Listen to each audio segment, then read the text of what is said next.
All right, Assalamu alaikum everyone. Welcome to the second episode of our podcast. Today we have a special guest, Samira Saidova. Samira, welcome to the podcast. Assalamu alaikum, and thank you so much for inviting me to this podcast. So, your speaking in IELTS is 9, and you also know Dutch, German, and your level is C2? Sort of. Sort of, great. And you said you're finishing school with a golden medal, is that true? Yeah, it is. Probably. So, how old are you? I'm 16 years old. 16 years old. All right. So I want to start the podcast with the Ibrat camp, okay? As you guys know, for almost 2 years now, the Youth Affairs Agency has been organizing a language camp called Ibrat, and students from across Uzbekistan, universities, schools come to this camp. I think that's where your story begins as well, in season number 1. 4 or 5. 4 or 5? Yeah.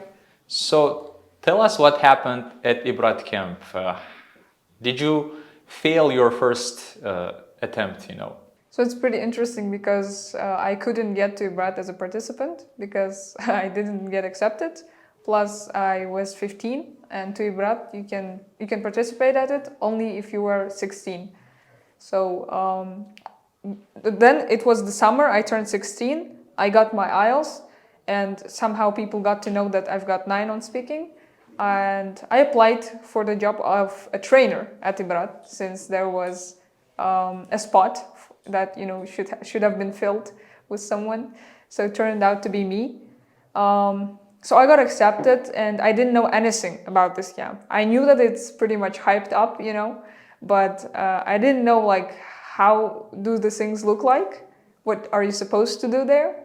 But still, I tried to do my best there. I participated, and I really liked it there, especially the networking. Every single person whom I met, we got to know each other because of the Ibrat camp, in some ways. Yes. So let me just double down on... So you applied as a participant and got rejected because you were too young, or what? I think not because I was too young, but because my motivational letters weren't that good. But even if I got accepted, I don't think I could go there because I was 15. Yes, but did you go to the second stage, interview stage? Yep. And you failed the interview stage? Yep. Why was that? I don't know. Maybe my ideas weren't good enough for them. After you got rejected as a participant, you went there as a trainer. Yeah. So this is what I can't really, wrap my hand around. All right. So how was the Ibrat camp again, in more details? Okay, so I think one of the problems of me going there was that there were 4 trainers, and 3 of them were boys. So first of all, I didn't know how the camp works. I didn't know the people, and the whole community knew each other because it wasn't their first time coming to the camp, and it was my first time coming to the camp. So first 2 or 3 days, I didn't have a chance to communicate with anyone. But then I tried to, be more open-minded, and I got to know a lot of people.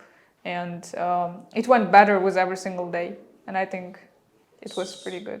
So who was the other 3 trainers?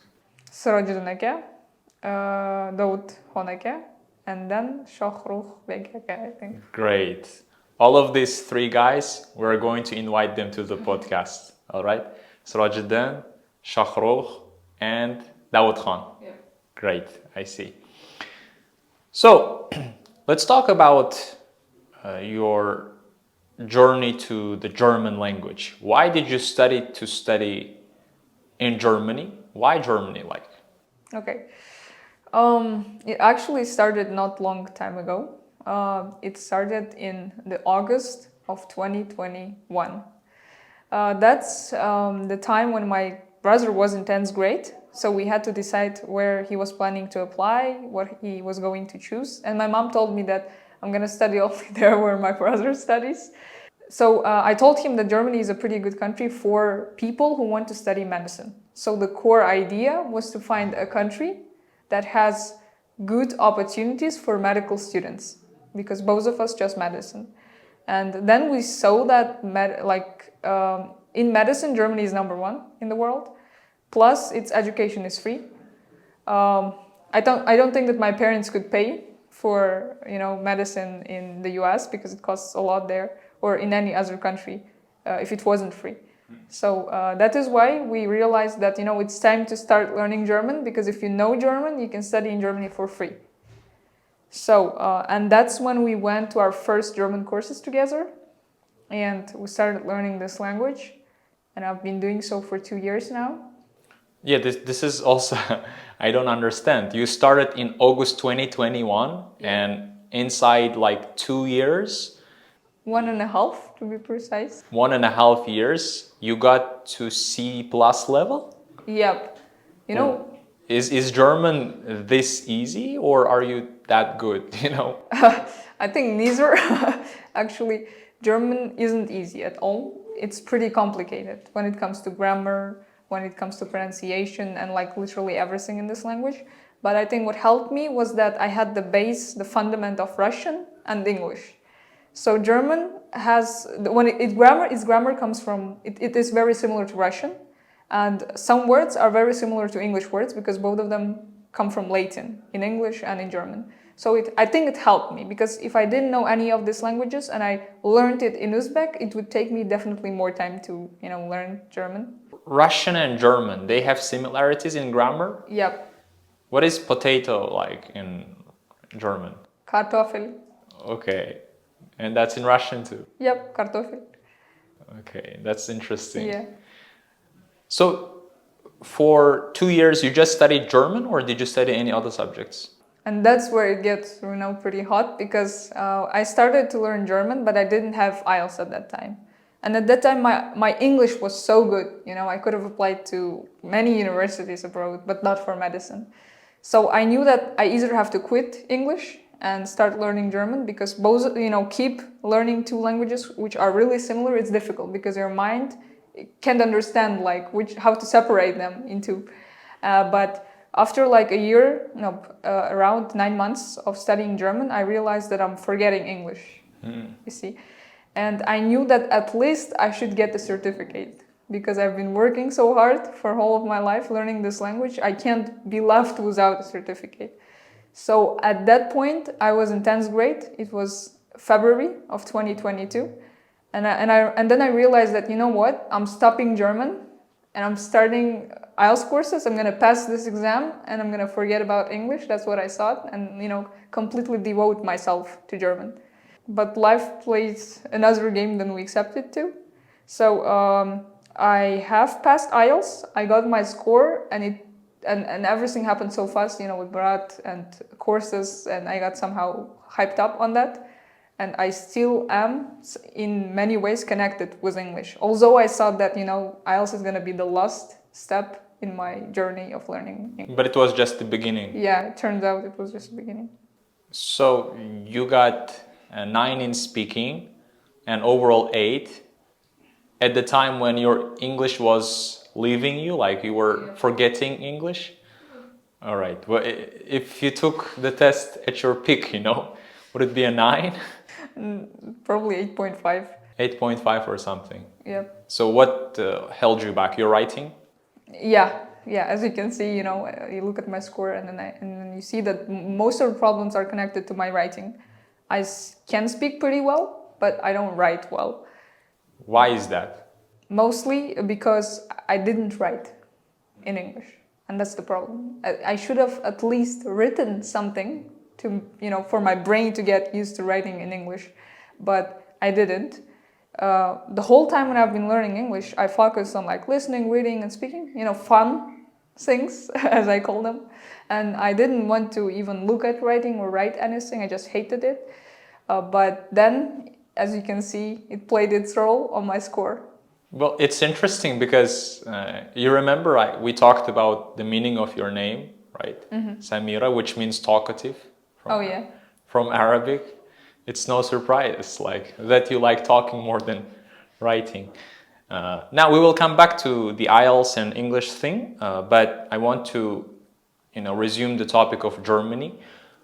You are planning to study, you major in medicine, correct? So why medicine? I pretty much hate this question because I think that it's difficult to answer it.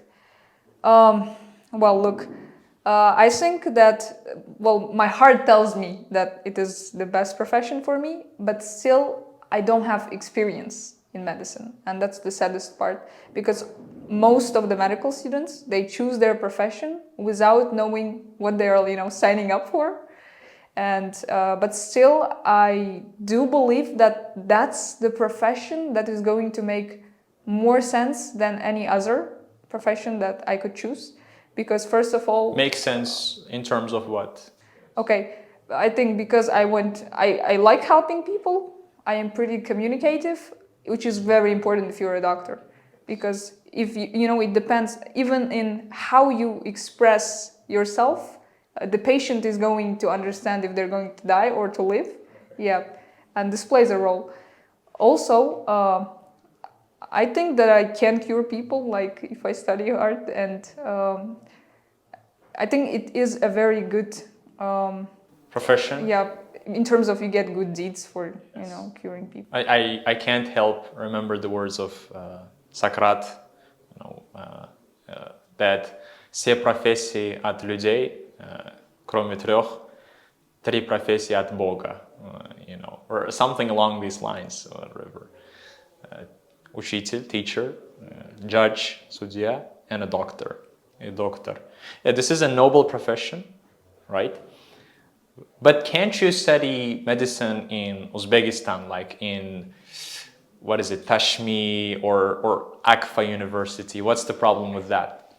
I hope I will get into German universities, because I don't think that I should explain people that our education system cannot be compared to the one that Western countries offer, especially in these fields like medicine, where you need a lot of stuff in terms of the tools, the medical tools. They're pretty old in our country. In terms of the techniques, they have changed, but our country is still using like Soviet techniques and Soviet tools, at least in governmental clinics. Maybe in some parts of Uzbekistan there is, something new, but like the overall picture hasn't changed. And I don't think that by studying here, you can actually grasp that profession fully. And plus, we don't get paid well, in Uzbekistan. So you want to stay in Germany? I don't know, because that's a very strong statement, to say that I will stay. Yet I have around 7 years of studying, so my mind can change. All right, great. So, thank you. You said tools. What tools? I couldn't catch that. The medical tools? Yes. What did you say that? So, in order to make operations, you need the medical tools. And they are old in Uzbekistan? Yeah, mostly. How do you know that? Because my uncle is a doctor. Oh, I see. So it runs in your family? Nope, only he is a doctor. Yes, but what about your parents? My father is a military man. Okay. And my mother is a businesswoman. She's a businesswoman? Yeah. Okay, and you decided not to follow in their footsteps? Yeah. Right? I would never choose military, and I'm not that good at business. That is why. Okay, yes. I remember doing our course together, the speaking course, yes, didn't run well. So, since your participation at Ibrat camp during the last 1 or 2 years, I think, you have only been studying German, preparing for some kind of exams, correct? Mm-hmm. So what have you been up to? Like, can you tell us about your recent life? Okay, well, in 1 year, not that many things changed, except that I made a course for you, like with you. I started taking mocks from people, and I think I got pretty well in teaching English, not only knowing it, but also, being able to teach it. Plus, I think the fact that I got such a certificate in German is a whole is a great achievement itself because I have put so much into it. And I have also passed a test called TestDaF. So this is German SAT. Yes, so this is one of the questions. You got 20 out of 20. From TestDaF. TestDaF. Can you tell us about this exam? Like, how do you take it and what is it about? So TestDaF is very similar to IELTS. But the only thing is that the criteria goes from B2 up to C1 plus. So there is no B1 or A2 or C2. So it was made for the people who want to study in Germany.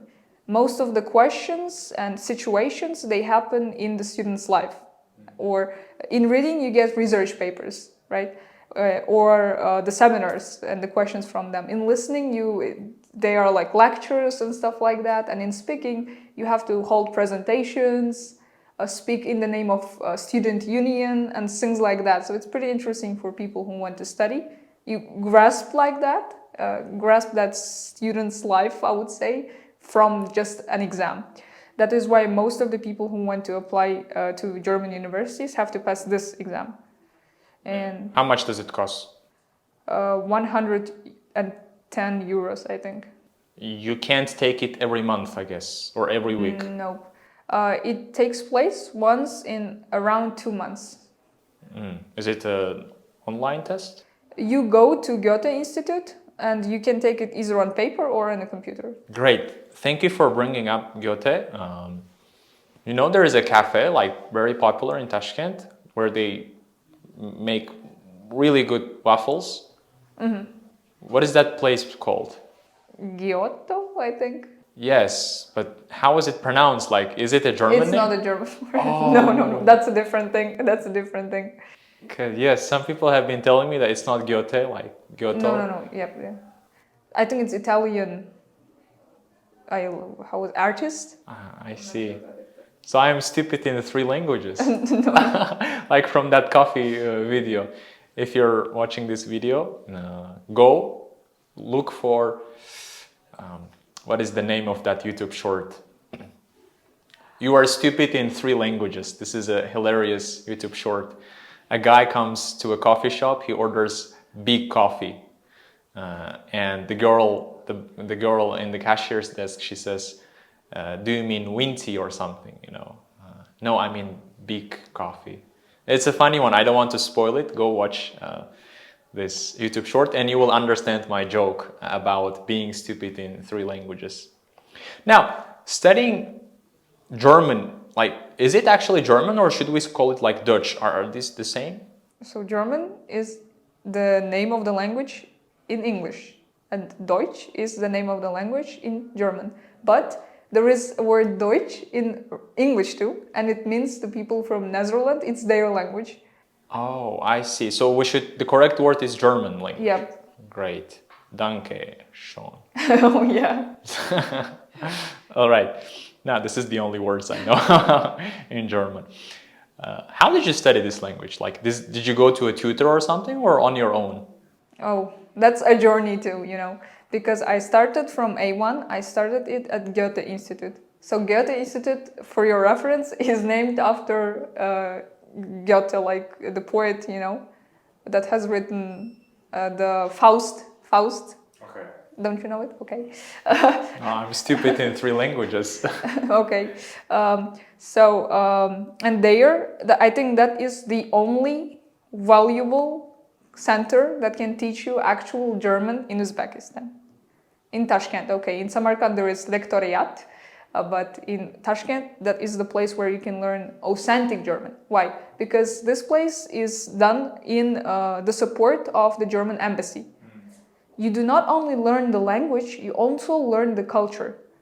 And I liked it so much while learning English or while learning German, because when you learn English, usually at our centers, they're everywhere right now, like at every single step of yours, you can see a learning center that provides you with textbooks, but you never get to know the culture, You never get to know native speakers. And when I have seen that at Goethe, they can actually invite native speakers, and even if you're A2, you can get a chance to speak with them. I realized that, this is beautiful that they make things like that. And of course it costs a lot. You have to pay for that too. That was the next coming question. Yes. Yeah. So the main problem why I stopped learning at Goethe was the price too. Okay, and from there you picked up on your own, like you studied. Yeah. So I would advise everyone to go there till A2 and then start to learn the language on their own. Yeah, but what if someone is not from Tashkent? Okay. Then you have lost this game. Unlucky, right? Okay. If you can find, I don't know, like the tutors, I can recommend anyone because I don't know other tutors from the other regions. But if you find a good teacher, at least till A2, the rest you can learn on your own. Can you teach Yes, I have been teaching. German? Yeah, I have been preparing my friend for the Goethe certificate B1. He hasn't passed it yet. Yeah, But are you planning to open courses? We can advertise for free. Maybe, but maybe not, because I have paid so much for German. I don't want to make courses for, Cheap price. Yeah. You can make them expensive. Yeah, maybe I will. Okay. Great, but we'll get a share of it. Yes, for advertising your. Now, this is a good question. One of my questions was, how does learning languages affect people? And from my encounters with you, I know that you're a very punctual person. Even today, you said you were coming late, but actually you came right on time. And I heard that there is this German saying, if you are on time, you're late. I'm not sure if it's true or not, but some of my friends did tell me that. If you are on time, you're late, okay? Does learning languages affect our personality? Does it make us into a different person or something?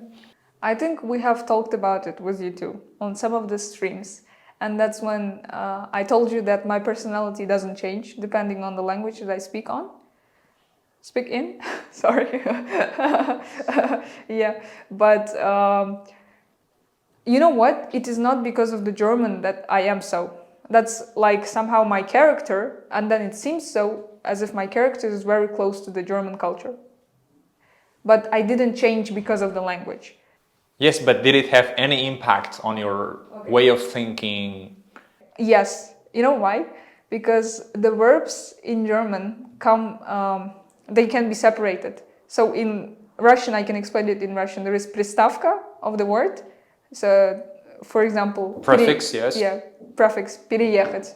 Ехать, пере. So in German, when you make the sentences, you say я ехал в школу при.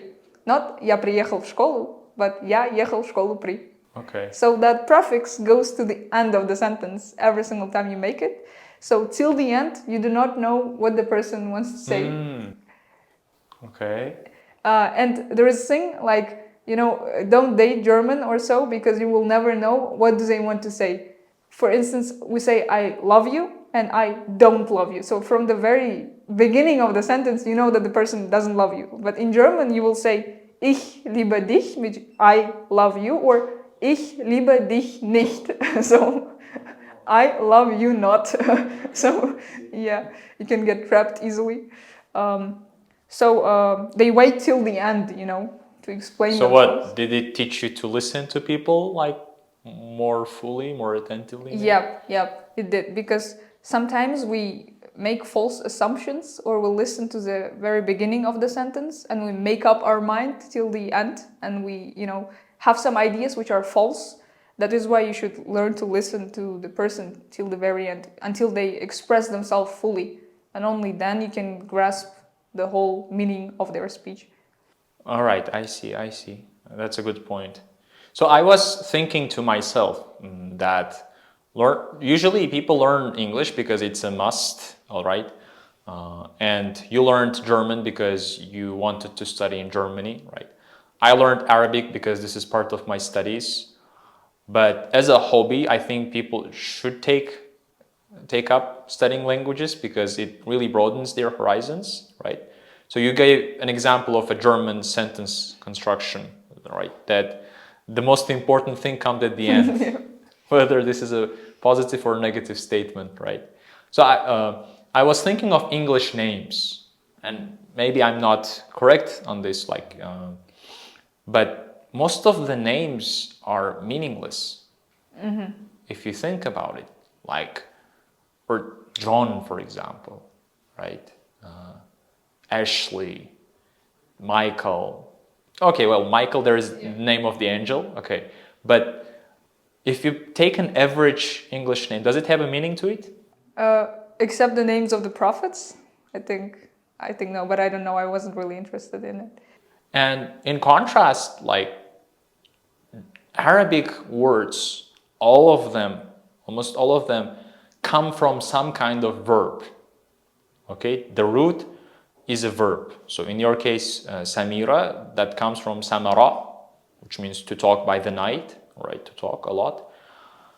And you can take any name, pretty much any name, and there is a root to it. So for example, Aisha comes from Asha, right? Which means to live full of life. Or Ali, right? Someone who is of high station, right? Someone who is exalted. And of course, Muhammad would be the praised one. All of these names have a meaning because you are naming your child, for example, and you want them to embody these qualities, right? Saliha, I want my daughter to be a righteous person, right? Etc., etc. So this is what, after learning Arabic, and as soon as I meet someone new, I ask them their name. And surprise, surprise, most people don't know the meanings of their names. This is tested, I always ask my students in my courses, like, what is your name? Do you know the meaning of your name? And this is not a question, but if you want to comment on that. Yeah, when I was a child, I used to ask the names of my friends, and I used to, Google the meanings of them, of my name, of my family member's name, of my relatives' names, and everything. And it really helps to know their character, because it actually... Yeah, but if you don't even know your own name's meaning, I think that you are missing out, because what is the purpose? So I actually wrote an essay about that. Azat Bek. A lot of people think this is free physically, right? Not captive, but this is actually talking about mental freedom. In your mind, you're not bound by the inhibitions that society puts, So you don't really care about what other people think because you have your own mind. And you have to go deep into your meanings, But whatever, yes. Now, band 9 in speaking at the age of 15? Yeah. How is that possible? I don't know, honestly. I think the reason for that is because I started to learn the language pretty early. I was like 7 or 8 when I started learning English. So it's been like around 8 years. And so you adjust to the language, as time passes. Even if you are not that pressurized, you don't study 8 hours per week or per day, but rather 2 per week, and you do it for a long time, you have a better result than a person who's been studying for 2 years, but really hard. Yeah, but what if someone didn't start as a child? Do you have any tips for them? Yeah, exposing yourself to the language as much as you can. That's what I've learned from German, because I had a very short period of time to get prepared for a test, pass it, and learn the language. And in English, I started to watch the content in English only when I went to the level of intermediate. So before that, I only used textbooks, and now I see how, It was wrong, or? It was very wrong, because you can learn and you can read thousands of books. You can go from textbooks from A1 to C2 and still not be able to say a thing or understand a sentence when a native speaker is speaking. And you can start listening to at least cartoons when you're A1, and you will be better than the person who went to C2. Thank you. These words hit hard, because the same problem with Arabic, people learn grammar, they learn sarf, without really exposing themselves to the language, right? And the most common backlash I get from students when I tell them, look, you just have to watch more cartoons, watch more movies, but I don't understand anything. You don't have to. Your brains are getting used to the language, and you don't start understanding a new language overnight, correct? It takes some time. But look, I have been studying English for 10 years, give or take. I still don't have a 9 in speaking. Why is that? I think you know the answer. Uh, Remember you told me that the band 8 speaker tries to imitate the band 9 speaker, and the band 9 speaker just speaks freely.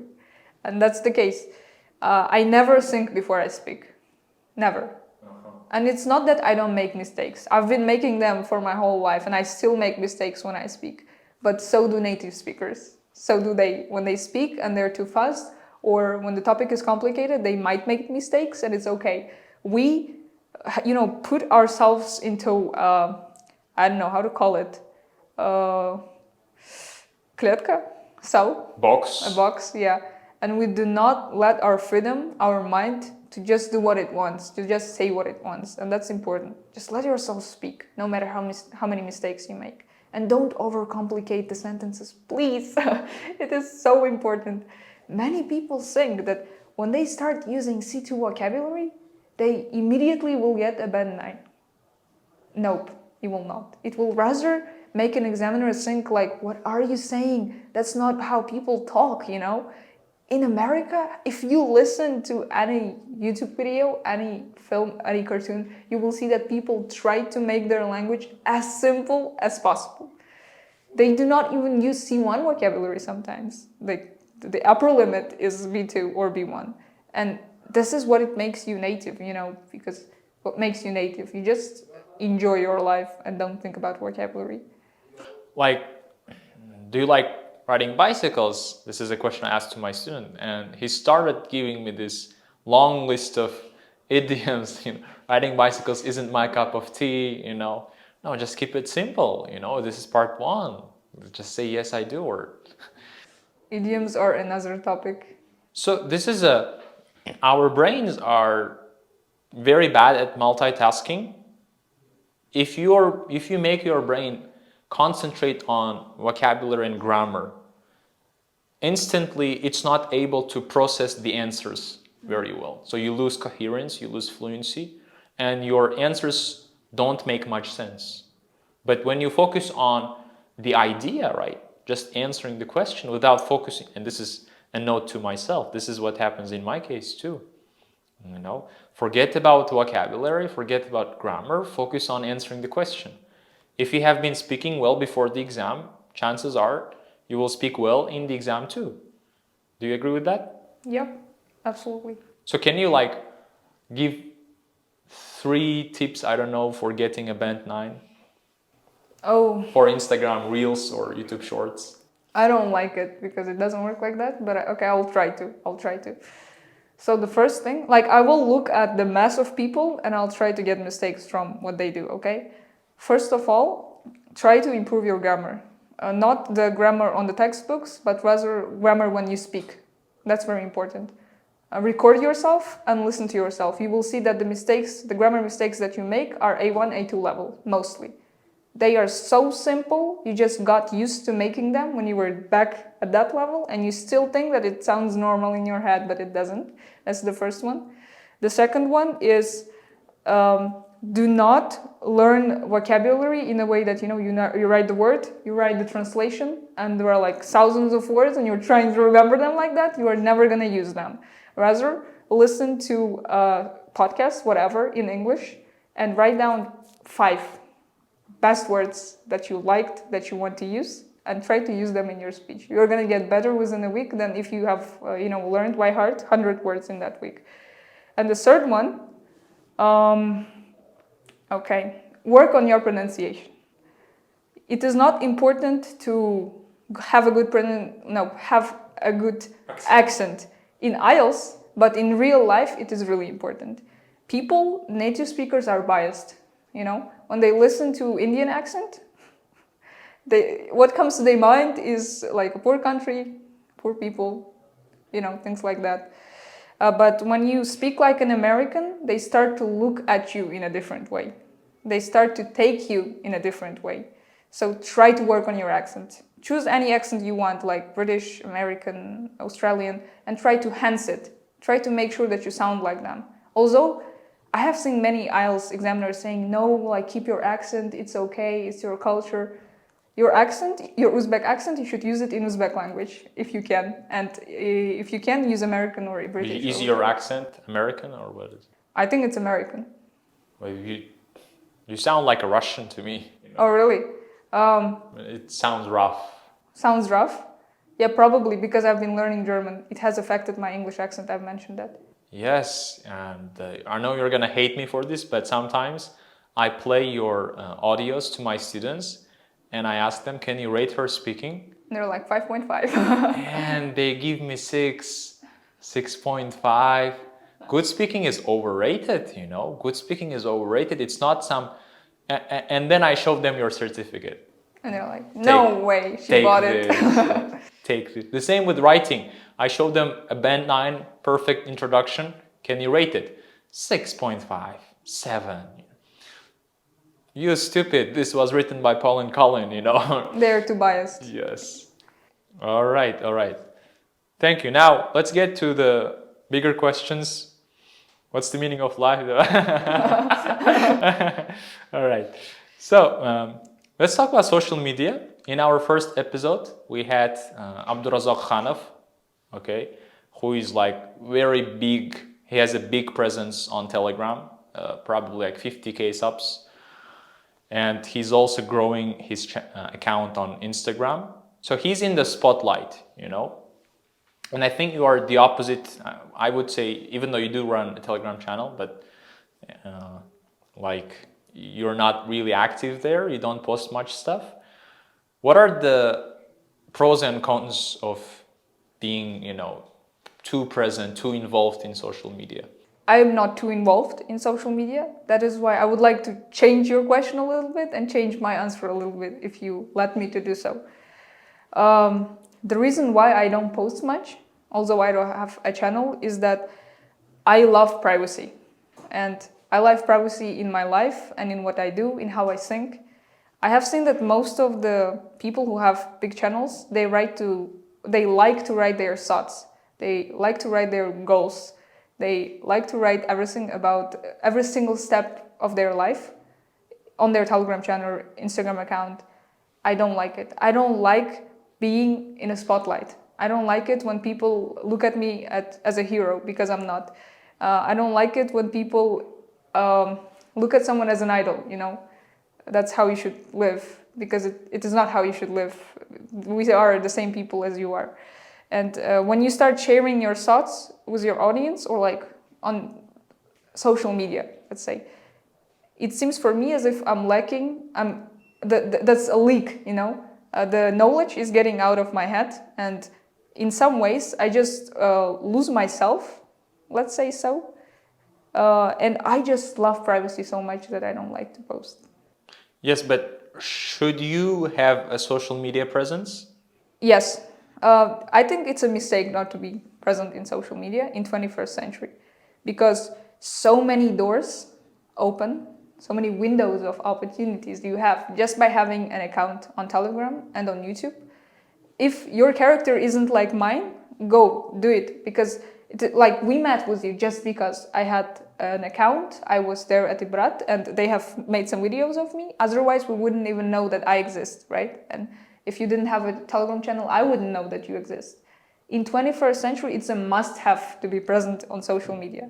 But if my character doesn't like it, I will not push it. So it's just not your cup of tea? Yep. But you know what? I will try to do some videos on YouTube. Do you have an Instagram account? Yes, I do. But actually, I downloaded Instagram in May. It's been a month since I downloaded Instagram. Now, here comes another question. I'm actually subscribed to you. Really? To my channel? Yep, on Instagram. Oh, I see. Sorry for not being too active there. Yes, I'm not an Instagram guy. I'm more of a Telegram person, you know. But anyway, so here's the thing. Why you should have strong social media presence? Because you're an accomplished person, especially given your age.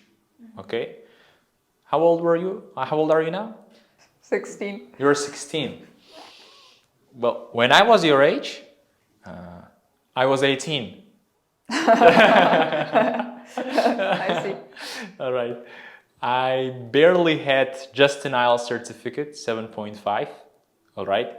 And that was like the biggest ever accomplishment, the only accomplishment I had in my repertoire, you know. But in your case, you have mastered German, okay? You have been applying to German universities, right? You're wired differently. If you talk to an average girl, like I said this in my previous podcasts as well. If you talk to an average Uzbek girl in Uzbekistan, and maybe they say, "Oh, it's because of my family. We're not, so we're limited in our scope," but they don't think big. All right, their farthest goal is to become a student at Jahan Tellara, which, with all due respect to Jahan Tellara, I don't respect at all. Okay, it's basically you're going to a language course that's puffed up, all right, and you could totally learn that language on your own. Or guys don't even care about which university they study at. For them, you know, it's even worse, I would say. And if other people see you on social media, maybe it's gonna make them rethink their values, you know. Mm-hmm. This is my thought. So I have a couple of students from Saidova school where I used to work. It's a private school. Very, very strong individuals, despite their young age, all right? And maybe, inshallah, I'm going to bring them here to the future episodes of the podcasts. They don't have any presence on social media, which is great because you don't want to be distracted, all right? But at the same time, I want other people to see them and, you know, take a lesson. You know what I'm saying? Yeah. This is what I think. From social media to something more private, reading books. Are you a bookworm or not? Let's say I used to be a bookworm, but right now I am not reading that many books, and I am reading one, but I used to read like one book per 2 days, per 3 days. Right now I'm reading one book per month, per 3 weeks, per 4 weeks. What happened? I think the fact that I don't have that much time as I used to have in the past, and also I'm not that attentive as I used to be. You know, it seems as though I have ADHD. Okay, sorry. Like if you have ADHD, then we're screwed. You know, we're done for. I think to read a lot of books, you have to love them. And sometimes you just are sick of it and it's okay. And that's why I stopped reading that much. So, yes. Which book has had the most impact on your life? The one that I read in my childhood, actually. Tim Thaler, или про потерянный смех. I think that's how it is called. No way! Yeah. I just got goosebumps. Have you read Украденная улыбка. Have you read it? Yes. It's not a children's story at all. And it has such a deep meaning. And you know what? My mom used to come to my room before we, sleep, and she told me like, go to sleep. And I just covered myself with the blanket, and I used to read it on my phone. And I downloaded it from the internet. So it was such an interesting book. And I understand that at that time I didn't grasp the meaning fully. And did you come back to it? No, but I wish to do so in the future. So, for those of you who don't know, actually I thought I was the only person to have read that book. It's about a guy who decides to sell his smile, right? For a lot of money. And yes, the book is indeed profound. And then there was another guy who sold his eyes, right? I see. To the devil. Have you stopped reading novels? I didn't, but I didn't like them much too. So let's describe it like that. I never used to, read them every single day, and I'm not doing so right now too. All right. So you said that you are now busier and you have less free time. Can you tell us about your, routine? Okay. So I get up in the morning and I do as like the things that every one of us do. I like pray. Okay. Yeah, I pray, and then I make a breakfast, and then I go to sleep. For your family? No, for myself. Oh. Yes. Sometimes for my family, but mostly we eat the things that are already prepared, like tvorog со сметаной, things like that. You don't really have to prepare for them yet. But do you have any siblings? Nope. Right now, my brother is studying in Germany, so no, I'm the only child at home. And you don't think it's a good idea to prepare breakfast for your parents? No, I do prepare it, but not every single day, I'm not gonna lie. Okay, and you don't cook anything for breakfast? No, I do. Блинчики, I love it. Omelette sometimes, but not much. Yes, continue. Yeah. And then after breakfast, because it's pretty early, I go to sleep. And then it's summer. Don't forget it. When I went to school, my routine was different. So and then I get up, and since like for around 3-4 days, I've been having rest. I didn't really do much things. I watch YouTube videos and I prepare for my exams at school. And I am reading a book right now called Im Westen nichts Neues. I can tell the name in Russian. На Восточном фронте без перемен, вроде вот так называется. And you shared a fragment on your channel? No. What was it like about these lines in Russian? Was it poetry or something? Oh, I wrote it by myself. Oh. Yeah. Actually, after reading that book or? No. Maybe yes. Actually, yes. But I wrote that poem a year ago when I read this book in Russian by Remark. And this was such a cool, translation. Remark is a German writer? Yep. I love him. He's incredible. He's the goat of novels. Yep. These days it begins with us, it ends with us. It's nothing compared to it. Yep. Триумфальная арка. Три товарища. Три товарища. Возлюби ближнего своего. These books, yes, are a different level. Yep. Especially their translation to Russian by the collection of Эксклюзивная классика. Remember that. There are a collection of books called Эксклюзивная классика in Russian, and the translation is perfect. I see. I love it. Now, те, кто сияют ярче всех, к сожалению, сгорают быстрее всех. Да. Is that your bio on Telegram? Yes. What does it mean? Okay. I think it pretty much is. I wrote it coming from myself, from my character. I actually have heard it somewhere, I don't remember where. But the thing is that whenever я горю, скажем так, Shining? Yeah, whenever I'm shining, I usually I lose the energy the fastest when I'm shining. For instance, that's the reason why I don't post much. Whenever I post stuff, я выгораю быстро. And whenever people know more about me, whenever I get more famous, я выгораю. And whenever I'm in privacy, I, get the energy. I see. And это была корреляция на самом деле. Можно на русском, да? С русскими авторами. Есенин, Пушкин, Лермонтов. Все умерли рано. На дуэлях, знаете. Вот их кровь, наверное, была очень такой горячей, скажем так. Постоянно на дуэли идти тоже, знаете, не каждый пойдет, а вот они пойдут ради одного слова, because of the argument, So. Но это того стоит? I don't think so, because you shouldn't. Would you rather live a longer but, less bright and more boring life, or pass away but as a hero?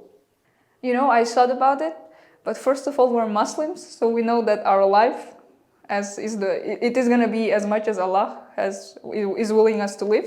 So then I realized that, you know what, I'm going to live as much as I was written to live. So it doesn't. No, I mean metaphorically. I don't mean physically. Okay, yes. Okay. So you come here, nobody knows your existence, and you just pass away, or should you leave a mark? you know what? We're human beings who like dreaming and we love being heroes. We love being in center of attention. So if metaphorically, then being a hero is of course better than when no one knows you. But in real life, I don't think that it works like that. If no one knows you, doesn't mean that you're living not a remarkable life, that your life is miserable. I don't think so. The main example, I would say mothers, because usually women aren't that famous as men, you know, because men are usually in power, right? They are on spotlight, they show themselves. But there are women at home who have been teaching them, who brought them up, and they have actually lived their life with so much meaning because they managed to give that character to their child, you know. They managed to form their child like that. And they weren't famous at all, but it doesn't mean that their life was miserable. It was actually more meaningful than many men's life. I see what you mean. So even if nobody knows about your life, it doesn't mean it's not as remarkable as the lives of famous people. It doesn't mean you're not a hero, you know. Great. I like it. Now, so we're almost wrapping it up. Who do you think should be in our future podcasts? I think Ulubek. Umedjanov. Yeah. I think he's so underrated, you know. Tell him, like, boost his self-confidence. Ulubek, you're underrated. Actually, he's a very cool guy, you know. He has deep thoughts, and what he thinks has a meaning, I would say so. Yes, you're talking to a person who has lived with Ulubek, and we pulled a couple of all-nighters together. Like, through the night we just talked about everything and anything. And I think the problem with this guy is that he doesn't have a big circle of friends. Like, not a big, but you have to have friends that you can have fun with, you know, encourage you. Do you have such friends? He's pretty introverted. Yeah, I do. Yes. 3 of my classmates. Should we call them to the podcast? No, they're miserable. I'm kidding. The one guy is actually, nope, like, there is one guy, he's my classmate, and he converted to Islam. I mean, he wants to convert to Islam. He's thinking about it. I think he already has, but he doesn't want to make it public. And now you're making it public. You don't know who he is, so, but still, it was such an interesting thing to look at a person who grew up in an atheist family. So what made him convert, you know?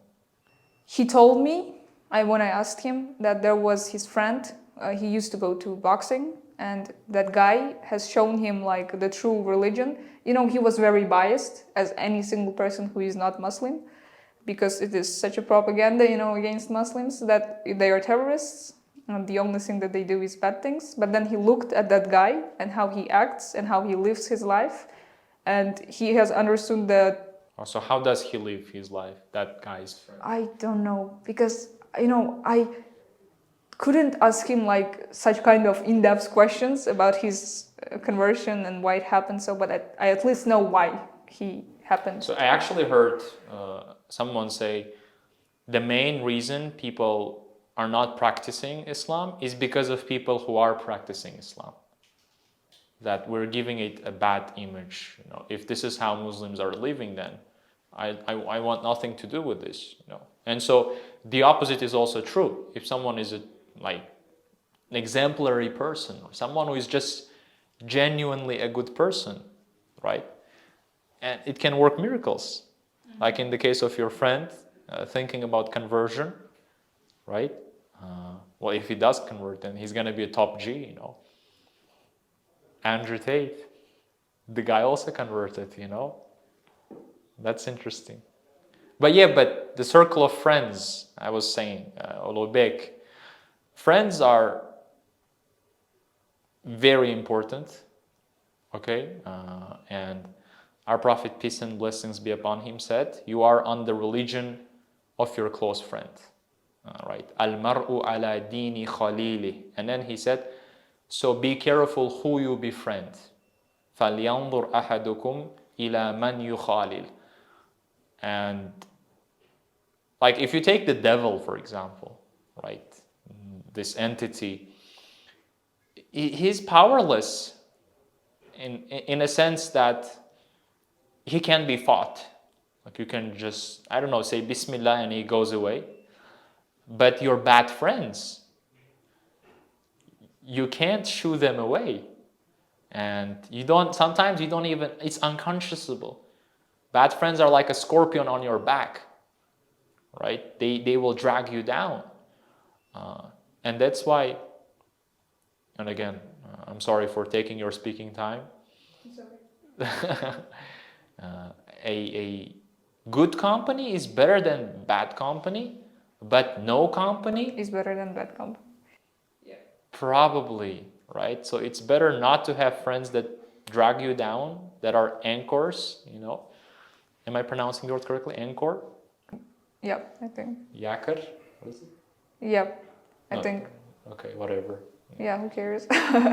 So Ulubek we're going to invite him to the podcast. Inshallah,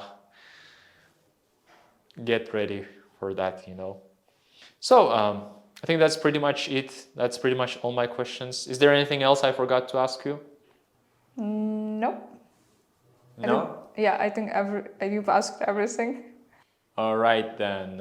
Well, Samira, thank you. Спасибо, вот, что согласилась прийти на подкаст for our second episode, you know, after Abdurazak Khanov. And we have a small gift for you, you know, it's a token of appreciation. And also, hopefully we will invite you again for future episodes. I would like to come. Yes, there's going to be a bigger room with more people, all right? And we're going to have discussions, you know. So the book that we have, honestly, I haven't read the book, but it's a lot of people are speaking really highly of it. Give it a read and tell me if you like it or not. And depending on your feedback, I'm going to read the book myself. But this one is a gift to you. Oh, thank you so much. Secrets of Divine Love. I appreciate it so much. Yes. Thank you. And I actually have a gift for you too. Oh my God. Yeah, it was, you know, the start of your podcast and everything. It's not that, you know, that's not that attentive as you have made it, but still, you know. You didn't have to. I appreciate it, yes. So, Samira, thank you for being the second guest in our podcast. I hope to see you in future podcasts too. Good luck. Thank you so much for inviting me here, you know, having me here. That was a great conversation. Thank you.